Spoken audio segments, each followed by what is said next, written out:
First of all, my dad wasn't very formal. All this ceremony and everything. It's not really his way. Oh, wow. This is more his way. There we go. That's Dad's alley.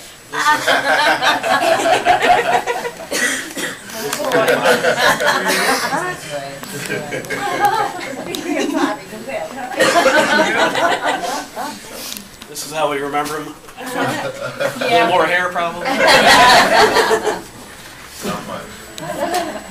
He still had it. He had me by quite a few years.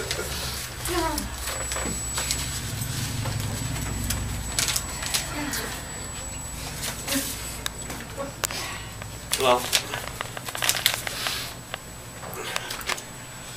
probably be a little better if we had some Voodoo Child, some Led Zeppelin, something playing, something more his taste, but see if I can get through this without breaking down.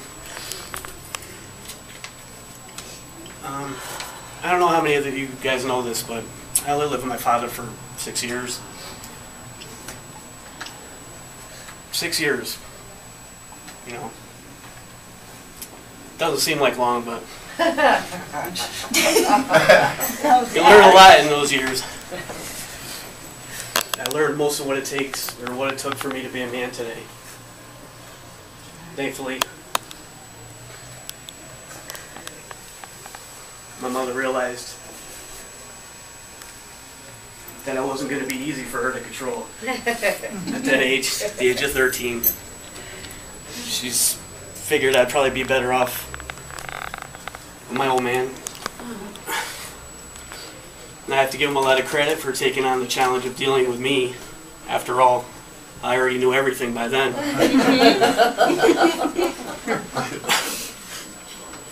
He was wise, and I was a wise ass. Yeah, he tolerated my mouth and only asked a few things of me. Pass school, do some chores, and follow his 3 rules.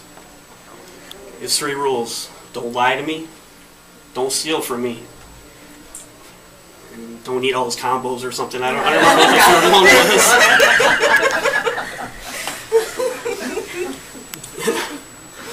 I don't know, Sandy, you remember the 3rd rule? Yeah, I got it. What was the 3rd rule, Anna? Don't cheat. Don't lie, don't cheat, don't steal. But speaking of Sandy, Yeah. I have to thank her for being Dad's guinea pig when it came to raising kids. Because after he dealt with her for 16 or 17 years, I might as well have been an angel. I got the benefit of learning that you can't sneak in the house at or after midnight without just walking right through the front door and making all the noise you wanted. Because if you tried to sneak in, if you made that little click on the door, if you made a little sound coming through the window, it was wide awake. So, me, I'm 16, 17 years old. I bust in the door at 2 o'clock in the morning. Good night, Dad. Well, he's passed out on the couch because that's where or on his chair, and that's where he usually stayed. So, sorry, Sandy, and I got it easy. That's all good. You got it easier than I did. But I did inherit the chores. That's right. Just a few. Cook if you had time. Do the dishes. Take out the garbage. Do the cat box. Vacuum, dust. Do the laundry on Saturday. And they had to be done right. Because if one dish was dirty, they all went back in the sink. Then you had to do them all again. And if you vacuumed and the lines didn't go one way, you had to do it again. And my kids think I'm tough. But this is one of the things that made Dad who he was.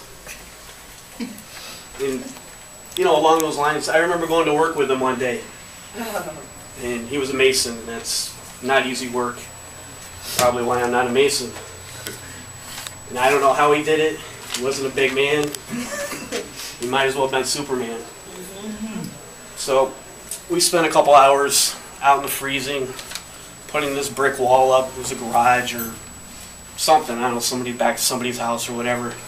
And he worked on Saturdays, he worked in the winter, he worked when it was freezing, it didn't matter. He was out working whenever he didn't have the golden child.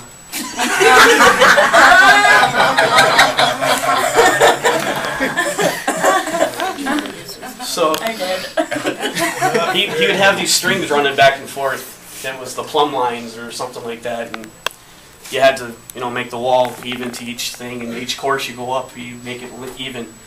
Well, I don't know if it was me or him, somebody kicked the little plumb line, and the plumb line was off, and we'd already gone 10 courses up, maybe 5 feet high, 2 hours into the project.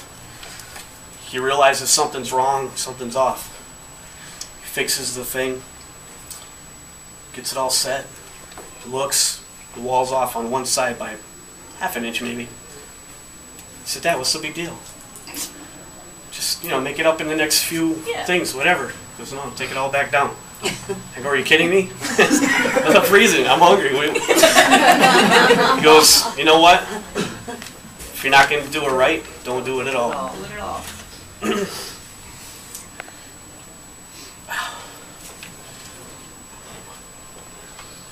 So, to go with that, like, I found myself a couple years ago working with this guy, and he's doing some half-ass thing, and my father's favorite thing to say, half-ass thing, whatever. And the guy's making mistakes, and he's doing whatever, and I said to him, "Hey, if you're not going to do it right, don't do it at all." Like, Jesus Christ, I sound just like my father. But even Dad wasn't a perfect dad. My father did make some mistakes in life, didn't we all? And he certainly got his fair share, gotten his fair share of trouble. But who in this room hasn't? Not one of us could ever be accused of being a saint. No matter what he did wrong, though, he did try his best to make up for it. He always tried to make sure his child support was paid. He always picked up Shannon on the weekend. Something I learned from my father. Always got to take care of your kids. He even tried to take care of Sandy. No matter how old she got, no matter how many mistakes she made, no matter what she was doing wrong in life, he'd always give her money when she needed it, always give her something to eat, always give her whatever he had. Never worried about getting paid back. That's right. The next birthday present. But he was like that with everybody. He tried to give his counsel. He gave money to vets. Anybody he saw was struggling. People were living on the street. He'd give them anything. He was like that. That's who my father was.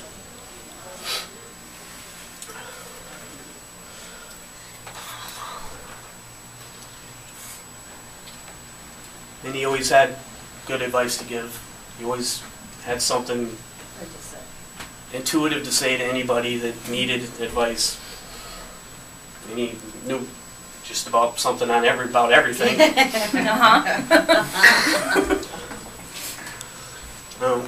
Some of you might know that my father had an accident when he was young, real young, 5 years old, I think. He was playing with a door handle in the car. His mother sped away, pulled the door handle, and fell out on the ground, cracked his head open. You didn't know that? No. You do now. Maris, did you know that? No. This is a story he told me. Hopefully it's a true story. It might be one of his memories. Yeah, it might be. He does have clouded memories about things. Still doesn't. To this week, he still didn't know the year I was born. Nope. Sometime in the 70s in the black cloud of Haze. what followed Vietnam and what became of the 80s or something. But so he ended up in the hospital, and he's pronounced dead twice. And he remembered looking down on himself, feeling light behind him, feeling the heat behind him, wanting to go there. As he's looking down, He sees his mother crying. And he said, I can't leave my mother like this. No, take care of her. So he came back. It's a good thing, because Yeah. I wouldn't be here, she wouldn't be here, none of us would be here. But gave him a whole different view of the world. And you know, Jimi Hendrix said, are you experienced? You know, he might have meant something, but my dad was experienced. Well, he was experienced about everything that Jimi Hendrix was speaking about, actually. What do you mean? You know, the invisible bong under the table. The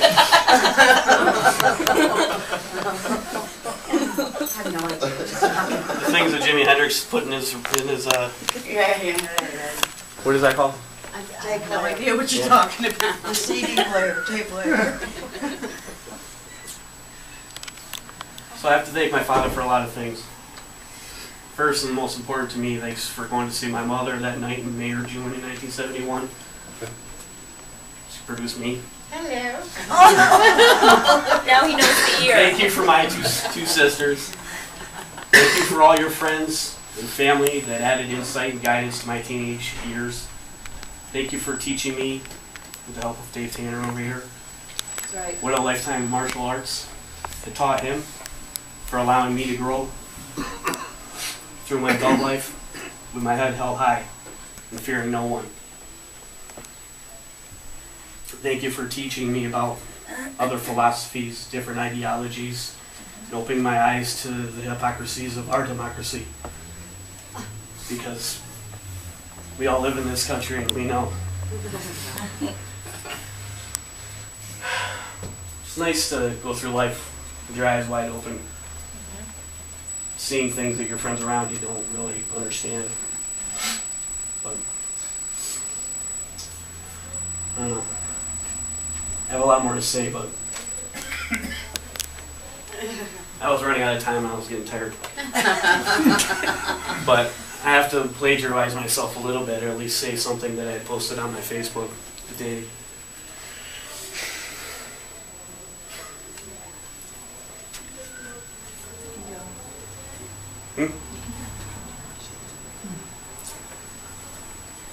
If it was a boxing match, he went at least 100 rounds toe-to-toe with emphysema before falling this week.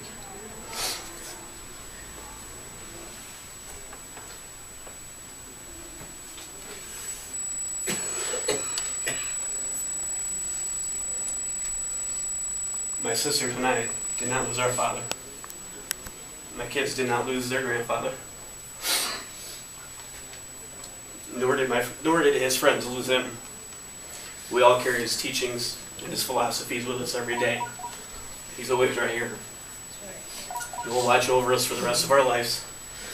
And we will feel his hand on our shoulder and his arms hugging us every day. Every time the wind blows, we'll know he's there. I truly know he's in a better place now. He's there. He had a glimpse of it as a child. He left us without any fear where he was going. For that I am grateful. He knew when he was coming home Tuesday, he knew, or Monday, he knew why. Bruce Lee has gained a new sparring partner. Jimi Hendrix, Jim Morrison, John Lennon, George Harrison, and all other musicians past got a new drummer. Yep. Fallen soldiers and fallen friends have their friend to keep them company now. John and Harriet have their son back with them now.